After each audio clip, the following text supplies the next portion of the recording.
Woi, buka mata lu lebar-lebar. Jangan jadi kaum rebahan yang cuma telan dongeng tanpa pakai logika mesin. Lu pikir Nabi Nuh itu cuma tukang kayu amatir yang bikin perahu di kebun belakang rumah? Kagak, bos. Ini adalah proyek rekayasa maritim paling gila, paling presisi, dan paling menantang hukum fisika yang pernah ada. Lu harus paham kalau ini urusannya sama kalkulasi tingkat tinggi yang nggak main-main. Siapin kopi pahit, karena narasi ini bakal panjang dan nendang mental lu yang selama ini ngeremehin sejarah. Bayangin lu bangun kapal raksasa di atas gunung gersang, jauh dari laut, pas cuaca lagi panas-panasnya. Dan bener saja banyak orang yang bilang Nabi Musa gila. Bahkan nggak tanggung-tanggung anaknya sendiri bilang gitu. Belum tahu aja mereka.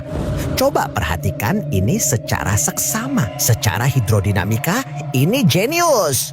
Kalau dibangun di pesisir, hantaman tsunami tektonik pertama bakal langsung bikin kapal itu jadi serpihan kayu korek api. Dengan mulai dari puncak, Nabi Nuh pakai teknik dry dock alami. Kapal bakal naik perlahan saat air mengisi cekungan bumi, aman dari arus maut pesisir yang bisa ngerobek lambung kapal dalam sekejap. Gunung itu bukan cuma tempat transit, tapi benteng perlahan buat peluncuran vertikal yang paling stabil di dunia. Selain menghindari gelombang pecah, breaking waves, gunung memberikan landasan struktural yang solid. Membangun kapal seberat puluhan ribu ton butuh fondasi batuan induk, bedrock, bukan pasir pantai yang gampang amblas. Secara teknis, ini adalah strategi high ground launch. Begitu permukaan air laut naik mencapai puncak gunung, kapal otomatis terangkat tanpa perlu gaya dorong eksternal.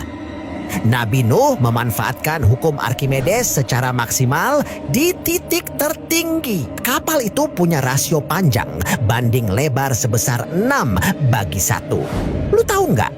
Ilmuwan maritim modern baru sadar di abad ke-19 kalau rasio ini adalah yang paling stabil buat nahan guncangan di laut ekstrem. Secara statika fluida, desain ini bikin kapal punya daya balik, restoring moment yang luar biasa. Biarpun dihantam gelombang setinggi gedung, kapal ini nggak bakal terbalik karena pusat masanya dijaga tetap rendah di lantai paling bawah. Lantai 1 yang diisi hewan berat dan logistik air bersih. Terus airnya dari mana? Cuman hujan. Cupu banget pikiran lu. Al-Quran bilang, pintu langit dibuka dan bumi memancarkan mata air. Secara sains, ini ledakan hidrostatik. Di bawah kerak bumi ada akuifer raksasa dengan tekanan tinggi. Pas tektonik pecah, lempeng bumi retak. Air muncrat kayak meriam ke langit. Ditambah runtuhnya vapor canopy di atmosfer, bumi dikepung air dari dua arah sekaligus. Ini pengosongan tangki air jagat raya yang bikin volume laut nambah jutaan kilometer kubik dalam hitungan hari. Air bakal ngisi seluruh daratan rendah dulu sebelum naik ke puncak tertinggi. Secara geologi, sisa sedimen laut di gunung-gunung tinggi kayak Himalaya atau Everest itu bukti nyata kalau air pernah meluber secara global. Targetnya bukan cuma 1 RT, tapi pembersihan total peradaban yang korup.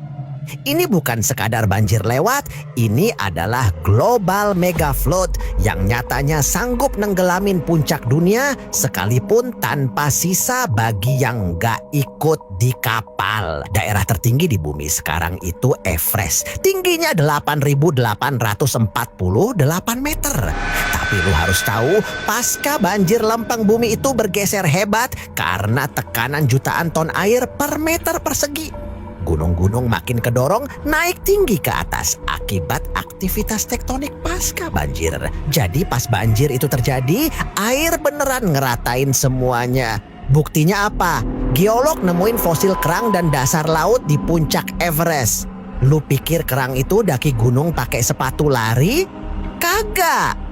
Itu bukti air laut pernah meluap sampai ke titik paling tinggi di planet ini. Persiapannya hampir 200 tahun, bos. Nabi Nuh nggak asal tebang pohon.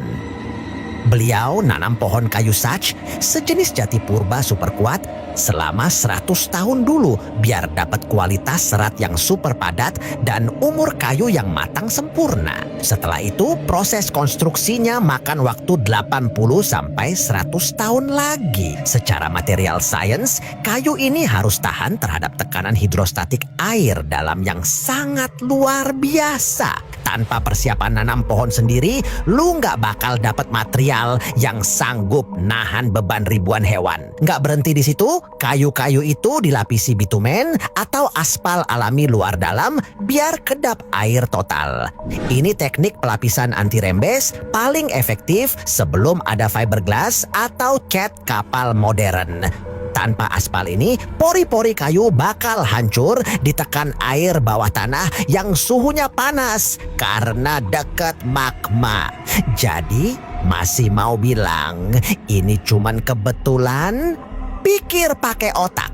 Nabi Nuh itu master engineer pertama di dunia yang dapat bimbingan desain langsung dari sang arsitek semesta. Jadi, siapa yang sebenarnya gila? Orang yang bangun bunker sebelum kiamat. Fix lo yang gila. So-soan bikin bunkers persiapan menjelang kiamat. Jangan-jangan lo belum tahu kiamat itu seperti apa?